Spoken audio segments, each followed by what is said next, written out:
Sa 45 degrees Celsius ang heat index sa Kasiguran Aurora, pati sa Pili, Camarines Sur. 44 degrees Celsius naman sa Tugigaraw City, habang 43 degrees Celsius naman sa Calapan Oriental, Mindoro at Apali, Cagayan. Dubli ingat mga kapuso dahil posibleng magdulot yan ng heat cramps o heat exhaustion. Kahit kasi patuloy ang mga pag-ira ng habagat, hindi na ganoon kalakas ang epekto nito sa bansa kumpara noong mga nakaraang linggo, kaya maalinsangan ulit sa ilang lugar. Pero mga kapuso, dahil ang matinding init at moisture ay factor sa pagkakabuo ng mga ulap, maging handa pa rin sa posibleng pag-ulan. Base sa datos ng Metro Weather, umaga pa lang bukas ay may ulan na sa ilang bahagi ng Palawan.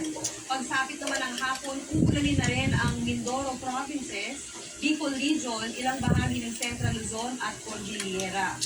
Sa mga kapuso natin sa Visayas, uulan din sa hapon at posibleng malawakan po yan. May matitinding ulan din kaya maging handa sa posibleng pagbaha o pagbuo ng lupa.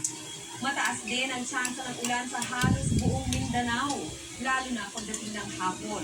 May heavy to intense rains ulit na mararanasan sa ilang bahagi ng Zamboanga Peninsula, Cotabato, Bukidnon at Caraga.